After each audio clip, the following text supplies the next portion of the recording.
sommes Kid Creole et Boogie, un duo d'artistes de La Réunion. On vit et on travaille à La Réunion, dans l'océan Indien et aussi en métropole et ailleurs.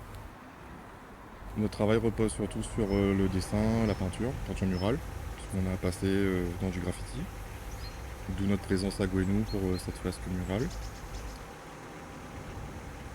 Dans le fond de notre travail, en fait, on essaie de réécrire une mythologie liée à l'océan Indien et par extension à plus loin. On parle beaucoup des ancêtres, de la nature. On essaie de porter un regard différent sur le paysage, sur le territoire. Donc le territoire de La Réunion, déjà un peu dans un premier temps. Et à travers cette mythologie-là, en fait, on s'est rendu compte qu'on change d'échelle à chaque fois et qu'on remontait le temps. Donc c'est pour ça qu'on a une partie de notre travail qui part, enfin, ça part de la montagne pour passer au cosmique. Et après, au-delà du cosmique, on a la lumière. Donc en fait, on a différents chapitres avec des traitements graphiques différents.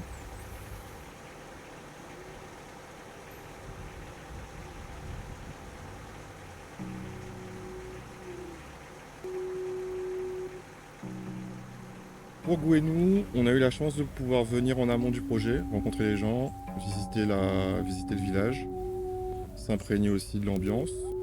Ce qu'il en est ressorti, ça a été cet endroit où on est, c'est la prairie, ce coin de nature en plein village. Et surtout l'histoire de Gwenou, l'histoire personnelle et l'histoire collective. Il y a eu le massacre de la Seconde Guerre, il y a eu 44 victimes. Et les gens qu'on a rencontrés nous ont tous parlé de cette histoire-là parce qu'ils avaient des grands-parents, des arrière-grands-parents qui ont été concernés. Enfin, toutes les familles ont été concernées à Gwenou. Et du coup, qu'on est rentré à La Réunion et qu'on a commencé à travailler sur l'esquisse, on est parti naturellement sur le côté végétal. Et ce qui en est ressorti, c'est qu'on a pu rendre hommage aussi à ces ancêtres-là, à redonner présence à ces personnes-là en les représentant sous forme de petits cailloux colorés sur la fresque. Et même si les gens le comprennent pas ou le voient pas, en fait, c'est que les esprits sont là à veiller sur les gens, en fait.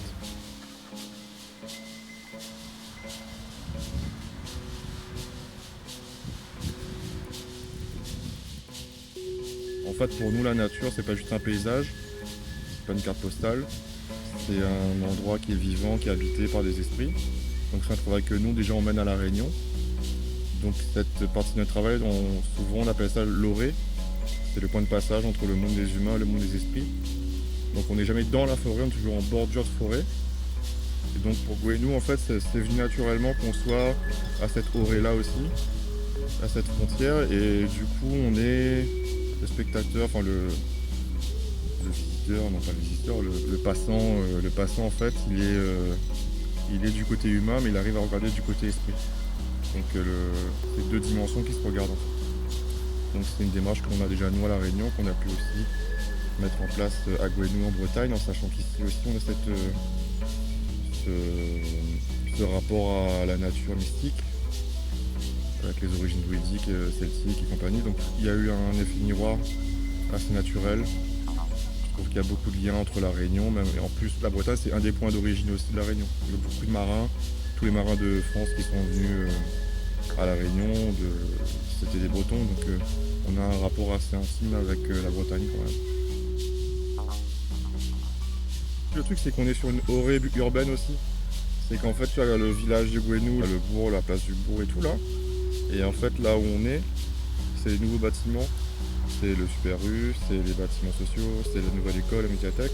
Donc c'est de l'urbain très récent, sans vie, sans goût, sans sentiment.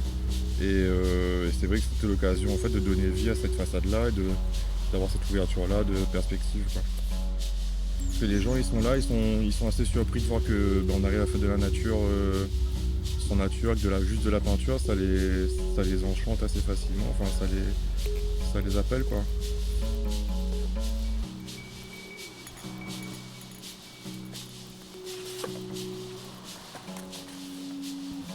Et en fait, au final, le choix des plantes, en fait, on était en galère pour choisir quelle plante représenter. On s'est dit, on va prendre une plante locale, machin, nan. On a choisi l'hortensia. En fait, il y avait un petit buisson d'hortensia juste devant, en fait. Donc on a fait des photos. Et en faisant des recherches, en fait, du coup, l'hortensia a été ramenée de l'île Maurice par un scientifique au XVIIe ou XVIIIe en Bretagne. C'est une plante qui s'est très bien acclimatée au climat breton. Et du coup, c'est devenu l'emblème de la Bretagne.